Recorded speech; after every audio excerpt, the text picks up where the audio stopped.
Bar and ರೆಸ್ಟೋರೆಂಟ್ಗೆ ದೇವರ ಹೆಸರನ್ನ ಇಟ್ಟದನ್ನ ಚೇಂಜ್ ಮಾಡಬೇಕು, ಇನ್ನು ಮುಂದೆ ಇಡಂಗಿಲ್ಲ ಅನ್ನುವಂತಹ ಈ ಒಂದು ಸರ್ಕಾರದ ಚಿಂತನೆಯ ಬಗ್ಗೆ ಕಾಂಗ್ರೆಸ್ ಮುಖಂಡರಾಗಿರುವಂತಹ ಜನಾರ್ದನ ಪೂಜಾರಿ ಮಾತನಾಡಿದ್ದಾರೆ. ಏನ್ ಹೇಳಿದ್ದಾರೆ ನೋಡ್ಕೊಂಡ್ ಬನ್ನಿ.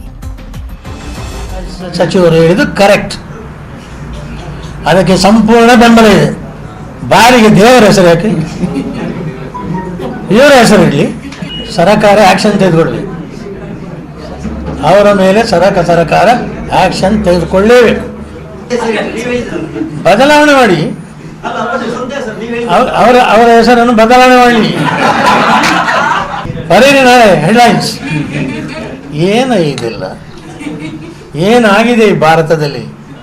ಮುನಿರಾಜ್ ಸಚಿವರು ಹೇಳಿದ್ದು ಕರೆಕ್ಟ್, ಅದಕ್ಕೆ ಸಂಪೂರ್ಣ ಬೆಂಬಲ ಇದೆ. ಬಾರಿಗೆ ದೇವರ ಹೆಸರು ಯಾಕೆ,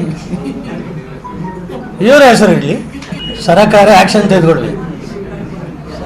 ಅವರ ಮೇಲೆ ಸರ್ಕಾರ ಆಕ್ಷನ್ ತೆಗೆದುಕೊಳ್ಳೇಬೇಕು. ಬದಲಾವಣೆ ಮಾಡಿ, ಅವರ ಹೆಸರನ್ನು ಬದಲಾವಣೆ ಮಾಡಿ. ಬರೀರಿ ನಾಳೆ ಹೆಡ್ಲೈನ್ಸ್. ಏನಿದಿಲ್ಲ, ಏನಾಗಿದೆ. ಸೊ ದೇವರ ಹೆಸರನ್ನ ಇಡಬಾರ್ದು. ದೇವರ ಹೆಸರು ಒಂದು ವೇಳೆ ಬಾರ್ ಅಂಡ್ ರೆಸ್ಟೋರೆಂಟ್ಗೆ ಇಟ್ರೆ ಆ ಸಂದರ್ಭದಲ್ಲಿ ಹೆಸರನ್ನ ಚೇಂಜ್ ಮಾಡಬೇಕು ಅನ್ನುವಂಥದ್ದು ಸರ್ಕಾರದ ಚಿಂತನೆ. ಒಂದೊಂದು ರೀತಿಯಂತಹ ಅಭಿಪ್ರಾಯಗಳು ವ್ಯಕ್ತ ಆಗ್ತಾ ಇದೆ. ಈಗಾಗಲೇ ಸಾಕಷ್ಟು ಸಾರ್ವಜನಿಕರು ಕೂಡ ಮಾತನಾಡ್ತಾ ಇದ್ರು. ಕೆಲವರು ಇದನ್ನು ಸ್ವಾಗತಿಸಿದ್ರೆ, ಒಂದ್ ವೇಳೆ ಈ ಹೆಸರುಗಳನ್ನ ತೆಗೆದ್ರೆ ಏನ್ ಪ್ರಯೋಜನ ಆಗುತ್ತೆ, ಕುಡಿಯೋರು ಏನ್ ಕಡಿಮೆ ಆಗ್ತಾರಾ, ಅದನ್ನ ಮದ್ಯ ಸಂಪೂರ್ಣವಾಗಿ ನಿಷೇಧ ಮಾಡುವಂತಹ ಪ್ರಯತ್ನವನ್ನ ಮಾಡ್ಲಿ ಸರ್ಕಾರ ಅನ್ನುವಂತಹ ಮಾತನ್ನ ಕೂಡ ಹೇಳ್ತಾ ಇದ್ದಾರೆ. ಬಾರ್ಗೆ ಹೆಸರು, ದೇವರ ಹೆಸರು ಬೇಡ, ಆದ್ರೆ ದೇವರ ಹೆಸರನ್ನ ಇಟ್ಕೊಂಡವರು ಕುಡಿದ್ರೆ ಓಕೆನಾ, ಅಥವಾ ಹೆಸರನ್ನ ಚೇಂಜ್ ಮಾಡಿದ್ರೆ ಕುಡಿಯೋರು ಏನಾದ್ರೂ ಬದಲಾಗ್ತಾರಾ, ಅಥವಾ ಆದಾಯ ದ್ವಿಗುಣಗೊಳ್ಳುತ್ತಾ, ಸಾಕಷ್ಟು ಮಾತುಗಳು ಕೂಡ ಕೇಳಿ ಬರ್ತಾ ಇದೆ. ಆದ್ರೆ ಮುಜರಾಯಿ ಸಚಿವರು ಮಾತ್ರ ಹೇಳ್ತಾ ಇದ್ದಾರೆ, ಈ ತರದ ಒಂದು ಸಲಹೆ ಸೂಚನೆ ಸಾರ್ವಜನಿಕರಿಂದಾನೇ ಬಂದಿರೋದು. ದೇವರನ್ನ ಹೆಸರು ಇಟ್ಕೊಂಡು ಈ ರೀತಿಯಾದಂತಹ ಬಾರ್ಗಳ ಒಂದು ಹೆಸರನ್ನ ಇಟ್ಕೊಂಡು ಅವರು ವ್ಯಾಪಾರವನ್ನ ಮಾಡ್ತಾ ಇದ್ದಾರೆ ಅನ್ನೋದು ಮುಜರಾಯಿ ಸಚಿವರ ಮಾತು. ಇದರ ಬಗ್ಗೆ ಮಾತನಾಡೋದಕ್ಕೆ ಮುಂಬೈನಿಂದ ನಾಗರಾಜ್ ಅವರು ಕರೆ ಮಾಡಿದ್ದಾರೆ. ನಾಗರಾಜ್ ಅವರು, ಏನ್ ಹೇಳಕ್ ಬಯಸ್ತೀರಾ ಈ ಒಂದು ಸರ್ಕಾರದ ಚಿಂತನೆಗೆ? ಹಲೋ ಮೇಡಮ್ ಅವರೇ. ಸಾರಿ, ಹೇಳಿ. ಈ ದೇವರ ಹೆಸರು ಇಡೋದ್ಕಿಂತ ನನ್ನ ಅನಿಸಿಕೆ ಮಿನಿಸ್ಟರ್ಗಳು ಇದಾರಲ್ಲ, MLA ಗಳು, ಮಿನಿಸ್ಟರ್ಗಳು, MP ಗಳು ಇದಾರೆ, ಅವ್ರ ಹೆಸರು ಇಟ್ರು ಭಾರಿ ಒಳ್ಳೇದಾಗುತ್ತೆ ನೋಡಿ. ಯಾಕೆಂದ್ರೆ ಕುಡಿಲಿಕ್ಕೆ ಇರ್ತದೆ ಜನಗಳಿಗೆ. ತಪ್ಪದೆ ಅವ್ರ ಹೆಸರೇ ಇಡಬೇಕು ಅಂತ ಹೇಳಿ, ಯಾರ್ಯಾರು ಬೇರೆ ಹೆಸರು ಚೇಂಜ್ ಆದಂಗೆ ಮತ್ತೆ ಚೇಂಜ್ ಮಾಡ್ಕೊಂಡಿರ್ಬೇಕಾ ಹೆಸರು? ಯಾವ ಸರ್ಕಾರ ಬರ್ತಾವ ಅವರ ಸರ್ಕಾರ ಮಿನಿಸ್ಟರ್ ಇರ್ತಾರಲ್ಲ, ಆ ವ್ಯಕ್ತಿ ಭಾರಿ ಒಳ್ಳೇದಾಗುತ್ತೆ. ಹೆಚ್ಚಿನ ಸರ್ಕಾರ ಮುಂದೆ ಬರೋದಿಲ್ವಲ್ಲ, ಈ ದುಡ್ಡು ಹಣ ಹಂಚಿಕೆ ಎಂಟ ಹಂಚ್ತಾರೆ ನೋಡಿ. ಇದನ್ನ ಮೊದಲು ಅವರು ಇದು ಮಾಡ್ರೆ ಭಾರಿ ಒಳ್ಳೇದ್ madam. Sorry. Okay thank you. Okay, ಏನೋ ಸುರೇಶ್ ಅನ್ನೋರು ಶಿವಮೊಗ್ಗದಿಂದ ಕರೆ ಮಾಡಿದ್ದಾರೆ. ಸುರೇಶ್ ಅವ್ರು, ಏನ್ ಹೇಳಕ್ ಬಯಸ್ತೀರಾ? ಅಲ್ಲ ಮೇಡಮ್, ಈಗ ದೇವ್ರ ಹೆಸರು ಇಟ್ರೆ ಹಿಂದೂಗಳಿಗೆ ಅಪಮಾನ ಆದಂಗ ಆಗುತ್ತೆ. ಹಂಗ ಅವ್ರ ಹೆಸರು ಏನಾರ ಇಟ್ಕೊಂಡ್ಲಿ, ಈ ಮಾಂಸದ ಅಂಗಡಿಗಳಿಗೆ, ಬಾರ್ಗಳಿಗೆ, ರೆಸ್ಟೋರೆಂಟ್ಗಳಿಗೆ ದೇವರ ಹೆಸರು ಸೂಕ್ತ ಕಾಣಲ್ಲ. ಸರ್ಕಾರ ಅವರಿಗೆ ಫ್ರೀಯಾಗೆ ಮಾಡ್ಕೊಡ್ಬೇಕು. ಹೆಸರು ಚೇಂಜ್ ಮಾಡ್ಸಕ್ಕೆ ಅವರು ಕೈಯಿಂದ ದುಡ್ಡು ಹಾಕೋದಂದ್ರೆ ಅದ್ರಾಗ ಅರ್ಥ ಇರಲ್ಲ. ದೇವರ ಹೆಸರು ಇಟ್ಕೊಂಡವ್ರು ಕುಡಿಯೋದಿದ್ರೆ ಏನ್ ಸಮಸ್ಯೆ ಇಲ್ಲ ಅಂತ ಹೇಳ್ತೀರಿ ನೀವು? ಇಲ್ಲ, ದೇವರ ಹೆಸರು ಇಟ್ಕಂದ್ರೆ ಕುಡಿಬಾರ್ದು ಅಂತ ಕುಡಿಯೋರು ಕುಡಿತಾರೆ, ನಾವು ಕುಡಿಯಲ್ಲ. ಅದು ದೇವರ ಹೆಸರು ಇಟ್ಟರೆ ಯಾವ್ದಕ್ಕೆ ಆಗ್ಲಿ. ಈಗ ಬಟ್ಟೆ ಅಂಗಡಿ ಇಟ್ಟಿದ್ದಾರೆ, ಗೊಮ್ಮಟೇಶ್ವರ ಕ್ಲಾಸ್ ಸೆಂಟರ್ ಅಂತ ಇಟ್ಟಿರ್ತಾರೆ, ಅವೆಲ್ಲ ಅಪಾರ್ಥ ಮಾಡಿ ಇಟ್ಟಂಗೆ ಆಗುತ್ತೆ. ಹೆಸರು ಇಡ್ಬೇಕಾದ್ರೆ ಒಂದ್ ನೋಡಿ ಇಡ್ಕೋಬೇಕು ಅನ್ನೋದು ನನ್ನ ಅನಿಸಿಕೆ. ಓಕೆ, ಹಂಗಾಗಿ ಈ ಚಿಂತನೆ ಸರಿ ಅಂತ ಹೇಳ್ತೀರಿ. ಥ್ಯಾಂಕ್ ಯು ನ್ಯೂಸ್ 18 ಜೊತೆ ಮಾತನಾಡಿದಕ್ಕಾಗಿ ಸುರೇಶ್ ಅವರೇ. ಸೊ ಮುಜರಾಯಿ ಇಲಾಖೆ ಮಾಡ್ಕೊಂಡಿರುವಂತಹ ಈ ಒಂದು ಸಿದ್ಧತೆಗೆ ಸಾಕಷ್ಟು ಜನ ಬೆಂಬಲವನ್ನ ವ್ಯಕ್ತಪಡಿಸ್ತಾ ಇದ್ದಾರೆ. ಒಂದ್ ಕಡೆ ಈಗಾಗಲೇ ದೇವರ ಹೆಸರನ್ನ ಯಾಕೆ ಬಳಸ್ಕೊಳ್ಬೇಕು ಇಂತಹ ಒಂದು ಬಾರ್ ಅಂಡ್ ರೆಸ್ಟೋರೆಂಟ್ಗೆ ಆಗಿರಬಹುದು ಅಥವಾ ಮಾಂಸದ ಅಂಗಡಿಗಳಿಗೆ ಅನ್ನುವಂತಹ ಪ್ರಶ್ನೆ. ಮದ್ಯ ಮಾರಾಟವನ್ನು ಯಾರು ವಿರೋಧಿಸಿಲ್ಲ, ಆದರೆ ಶ್ರೀ ರಾಘವೇಂದ್ರ ಸ್ವಾಮಿ ಬಾರ್ ಅಂಡ್ ರೆಸ್ಟೋರೆಂಟ್ ಅನ್ನುವಂಥದ್ದು, ಮಹಾಗಣಪತಿ ವೈನ್ ಶಾಪ್ ಅನ್ನುವಂಥದ್ದು ಸ್ವಲ್ಪ ಅಭಾಸ್ ಅಲ್ವಾ ಇದು ಅಂತ ಹೇಳ್ತಾ ಇರ್ತಾರೆ, ನಿರಂತರವಾಗಿ ಹೇಳ್ತಾನೆ ಇದ್ರು. ನಾನು ಇದನ್ನು ತುಂಬ ಹಿರಿಯರು ಹೇಳಿದ್ರಿಂದ ಒಂದು ಟಿಪ್ಪಣಿಯನ್ನು ಮೇಲಾಕಿ ಕಳಿಸಿದೆ. ಸಾರ್ವಜನಿಕರ ಕೆಲವು ಸಲಹೆಗಳನ್ನು ಗಮನದಲ್ಲಿಟ್ಟುಕೊಂಡಾಗ ಇದು ಅಭಾಸ್ ಅನಿಸುತ್ತೆ.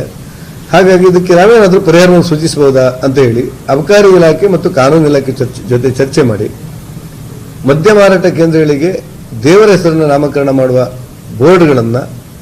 ಬೋರ್ಡ್ಗಳ ಬಗ್ಗೆ ಇರುವಂಥ ಸಲಹೆ ಸೂಚನೆಗಳನ್ನು ಗಮನದಲ್ಲಿಟ್ಟುಕೊಂಡು ಕಾನೂನು ಇಲಾಖೆ ಮತ್ತು ಅಬಕಾರಿ ಇಲಾಖೆ, ಅದು ಮಧ್ಯ ಮಾರಾಟದ ಅಬಕಾರಿ ಇಲಾಖೆ ಬರುತ್ತೆ, ಅವ್ರ ಜೊತೆ ಚರ್ಚೆ ಮಾಡಿ ಒಂದು ಕಡತವನ್ನು ನನಗೆ ಮಂಡಿಸಿ ಅಂತ ಹೇಳಿ ಮುಜರಾಯಿ ಮಂತ್ರಿಯಾಗಿ ನಾನೊಂದು ಟಿಪ್ಪಣಿಯನ್ನು ನಮ್ಮ ಇಲಾಖೆ ಕಳಿಸಿದ್ದೆ.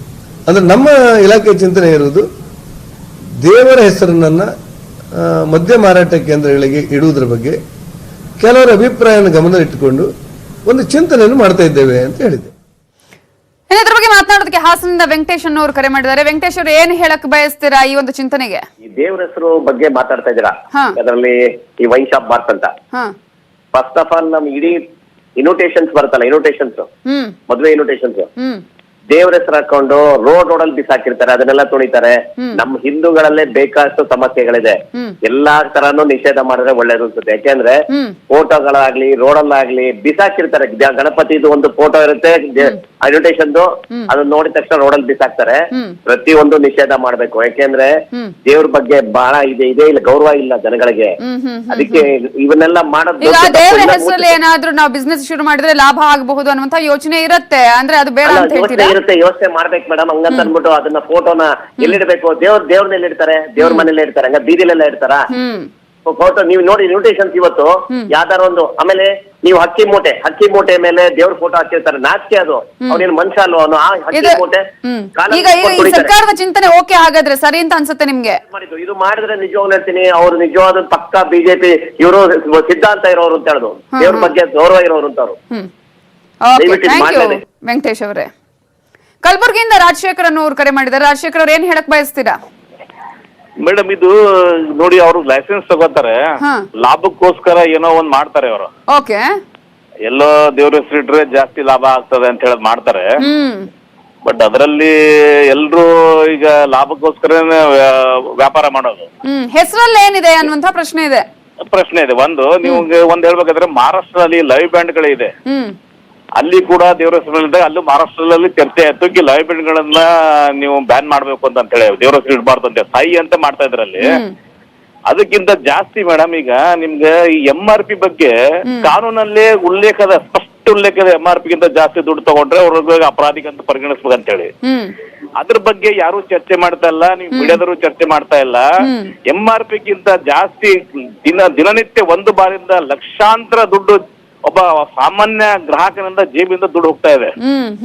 ಅದಕ್ಕೆ ಏನಾದ್ರೂ ಕ್ರಮ ಕೈಗೊಳ್ತಲ್ಲ, ನೀವ್ ಯಾರು ಅದ್ರ ಬಗ್ಗೆ ಚರ್ಚೆ ಮಾಡ್ತಾ ಇಲ್ಲ. ಮುಜರಾಯಿ ಸಚಿವರು ಕೂಡ ಇದ್ರ ಬಗ್ಗೆ ಗಮನವನ್ನ ವಹಿಸಬೇಕು ಅಂತ ಹೇಳ್ತಾ ಇದ್ದೀರಿ. ಎಸ್, ಥ್ಯಾಂಕ್ ಯು ರಾಜಶೇಖರ್ ಅವರೇ. ದೇವರ